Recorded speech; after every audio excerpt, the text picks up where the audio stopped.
Insulin physiology. Insulin हा basically एक anabolic hormone आहे. ॲनाबॉलिझम म्हणजे छोट्या स्मॉलर मॉलिक्युल्सपासून मोठे मॉलिक्युल्स तयार करण्याची प्रोसेस.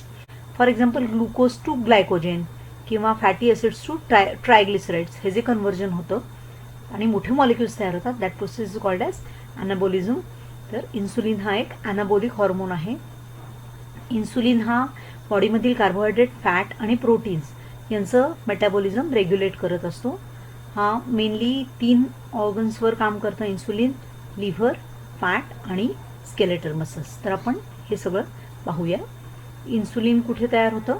तर it is produced in beta cells of Langerhans. तर this is the beta cell. तर जेव्हा ब्लड ग्लुकोज लेवल्स लो असतात तेव्हा इन्सुलिनचे जे काही वेसिकल्स आहेत ते त्या बीटा सेलमधून बाहेर रिलीज होऊ शकत नाहीत. पण जेव्हा ब्लड ग्लुकोज लेवल्स वाढतात तेव्हा ग्लायकोलायसिस म्हणजे ब्रेकडाऊन ऑफ ग्लुकोज, ग्लायकोलायसिस होतं, पायरुवेट फॉर्म होतं आणि ह्या पायरुवेटमुळं मायटोकॉन्ड्रियात एटीपी प्रोडक्शन होतं आणि ह्या एटीपी प्रोडक्शनमुळं जे एटीपी सेन्सिटिव्ह पोटॅशियम चॅनल्स आहेत ते बंद होतात, कॅल्शियम चॅनल ओपन होतात आणि त्यामुळं इन्सुलिन हे सर्क्युलेशनमध्ये रिलीज केलं जातं. इन शॉर्ट, ग्लुकोज लेवल्स ब्लडमध्ये वाढल्या की इन्सुलिनच्या व्हेसिकल्समधून इन्सुलिन ब्लडमध्ये रिलीज केलं जातं थ्रू बीटा सेल ऑफ लँगरहॅन्स की ज्या पॅनक्रियाजमध्ये असतात. त्यानंतर मी सांगितलं हे इन्सुलिन जे आहे हे लिव्हर, मसल सेल्स आणि ॲडिपोज टिश्यू अशा 3 प्रायमरी ठिकाणी इन्सुलिनची ॲक्शन असते. आता एखाद्या सेलवर इन्सुलिनची ॲक्शन कशी होते? तर हे जे काही आहे हा इन्सुलिन रिसेप्टर आहे. टायरोसिन कायनेज रिसेप्टर असतात हे. आणि जेव्हा इन्सुलिन इथे बाइंड होतं ह्याच्या अल्फा युनिटला, तर याच्या आतलं जे बीटा युनिट आहे याचं फॉस्फोरायलेशन होतं. फॉस्फरस ह्याला अटॅच होतं आणि हे फॉस्फरस अटॅच झाल्यावर ह्यामुळं एक series of reaction, cascade of reaction सुरू होते त्या इंट्रासेल्युलरली. तर त्याच्यामध्ये जे काही इफेक्ट होतात त्याच्यामध्ये पहिला इफेक्ट असतो GLUT4 नावाचे रिसेप्टर्स असतात. तर हे ह्या जो काही सेल आहे या सेलचं प्लाझ्मा मेम्ब्रेन आहे. या प्लाझ्मा मेम्ब्रेनला हे येऊन GLUT4 रिसेप्टर्स अटॅच होतात आणि थ्रू या GLUT4 रिसेप्टर्स ग्लुकोज अपटेक होतो. इन्सुलिनचा सेलवरचा, मसल सेल किंवा ॲडिपोज सेलवरचा इफेक्ट म्हणजे ग्लुकोज अपटेक होतं त्या मसलमध्ये, ग्लुकोज आतमध्ये येतं. दुसरं फॅटी ॲसिड्सचा अपटेक होतो आणि लिपिड सिंथेसिस सुरू होतं. तिसरं ग्लुकोज जे काही अपटेक झाले त्याच्यापासून ग्लायकोजेन सिंथेसिस सुरू होतं आणि अमायनो ॲसिड्स अपटेक होतो आणि प्रोटीन सिंथेसिस सुरू होतो आणि सेल प्रॉलिफरेशन अँड ग्रोथ हा इफेक्ट असतो इन्सुलिनचा. तर एखाद्या सेलवर इन्सुलिन अटॅच झालं त्याच्या इन्सुलिनच्या टायरोसिन कायनेज रिसेप्टरवर की हे सगळे कॅस्केड ऑफ रिॲक्शन सुरू होती. यामुळं GLUT4 रिसेप्टर्समुळे glucose uptake, amino acid uptake, fatty acids uptake, glycerol uptake आणि glycogen synthesis from glucose, lipid synthesis, ट्रायग्लिसराइड्सचं 3 फॅटी ॲसिड्स आणि एक ग्लिसरॉल मॉलिक्यूल अटॅच होतो आणि लिपिड्स तयार होतात. त्यानंतर प्रोटीन सिंथेसिसचं जे काही चेन आहे ती सुरू होते आणि प्रोटीन सिंथेसिस होतं. तर आणि सेल प्रॉलिफरेशन अँड ग्रोथ असा इफेक्ट इंट्रासेल्युलरली इन्सुलिनचा दिसतो. Insulin and carbohydrate metabolism. आपण बघितलं की इन्सुलिन हे कार्बोहायड्रेट, फॅट आणि प्रोटीन तिन्हीच्या मेटाबॉलिझमवर इफेक्ट करतं. तर आपण पहिल्यांदा कार्बोहायड्रेट मेटाबॉलिझमवरचा इन्सुलिनचा इफेक्ट पाहूया.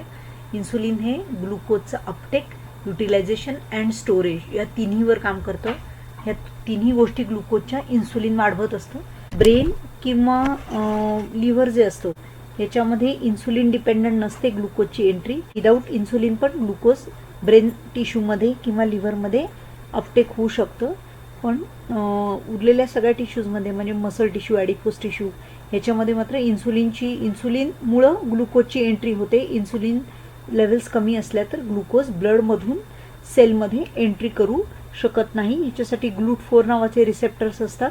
तर हे इनॲक्टिव्ह फॉर्ममध्ये असतात इन्सुलिन नसताना आणि जेव्हा इन्सुलिन येऊन टायरोसिन कायनेजला अटॅच होतं तेव्हा हे GLUT4 रिसेप्टर्स ॲक्टिवेट होतात. ते सेल मेम्ब्रेनकडे जातात आणि त्यामुळं ग्लुकोजची इंट्रासेल्युलर एंट्री ॲक्टिवेट होते. इथं दिलेलं आहे.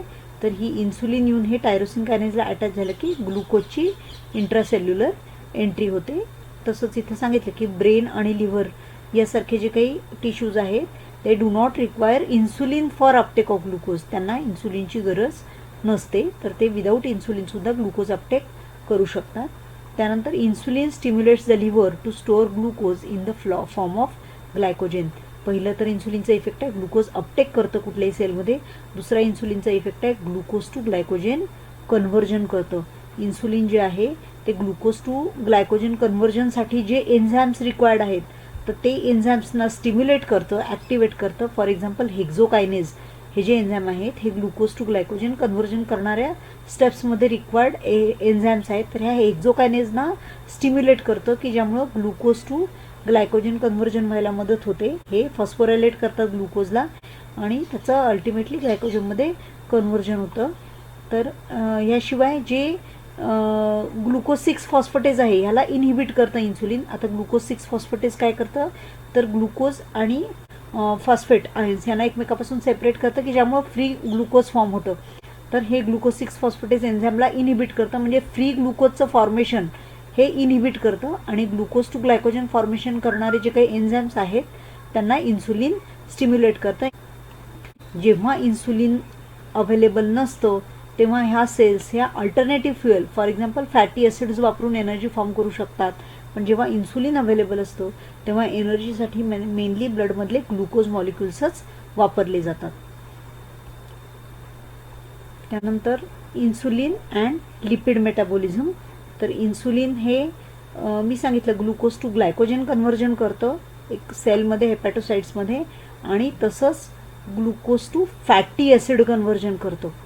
तर जे काही एक्सेस ग्लुकोज आहे जे बॉडीला रिक्वायर्ड नाही आहे असं एक्सेस ग्लुकोज जे डाएटमधून आलेलं आहे त्याचं लिव्हरमध्ये अपटेक होतो आणि लिव्हरमध्ये जसं त्याच्यापासून ग्लायकोजेन तयार होतं तसंच त्याच्यापासून फॅटी ॲसिड्स तयार होतात. इन्सुलिनमुळं फॅटी ॲसिड लिव्हरमध्ये तयार होतात आणि हे जे काही फॅटी ॲसिड्स आहेत तर हे लिव्हरमध्ये तयार होतात.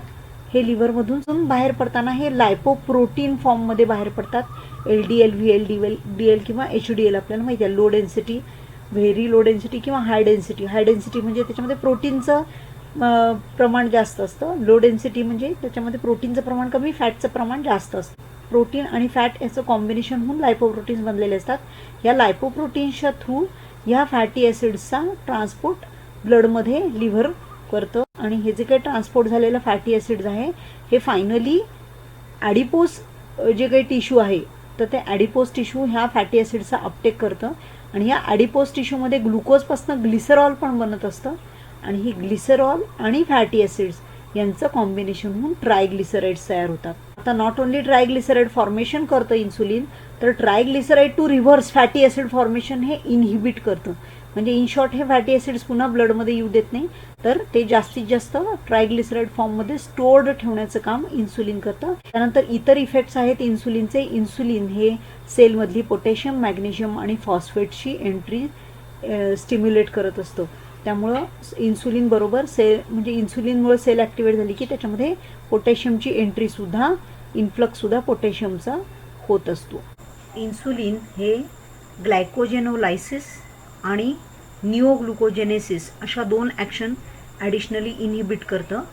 ग्लायकोजेनोलायसिस म्हणजे ग्लायकोजेनचं ब्रेकडाऊन होऊन ग्लुकोज तयार होणं किंवा निओग्लुकोजेनेसिस म्हणजे नवीन ग्लुकोज मॉलिक्यूल तयार करणं. आता हे नवीन ग्लुकोज मॉलिक्यूल कशापासून तर जे ग्लिसरॉल आहे किंवा अमायनो ॲसिड्स आहेत या मॉलिक्युल्सपासून नवीन ग्लुकोजचा मॉलिक्यूल तयार करणं म्हणजे ब्लडमध्ये असणारं ग्लुकोज अपटेक करणं, त्याचं कन्व्हर्जन करणं हे तर काम करतंच पण त्याशिवाय इतर मॉलिक्युल्सपासून नवीन ग्लुकोज मॉलिक्यूल तयार होणं ही प्रोसेससुद्धा इन्सुलिन इनहिबिट करतं आणि ब्लड ग्लुकोज लेवल्स कमी ठेवायला इन्सुलिन मदत करतं.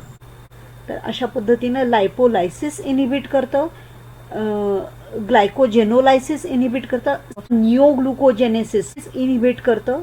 त्यानंतर प्रोटीन मेटाबॉलिझम मी सांगितलं की अमायनो ॲसिड्सचा जो काही अपटेक आहे सेल्समधला ते इन्सुलिन वाढवतं आणि त्यामुळं इंट्रासेल्युलर प्रोटीन फॉर्मेशन इन्सुलिननी वाढतं.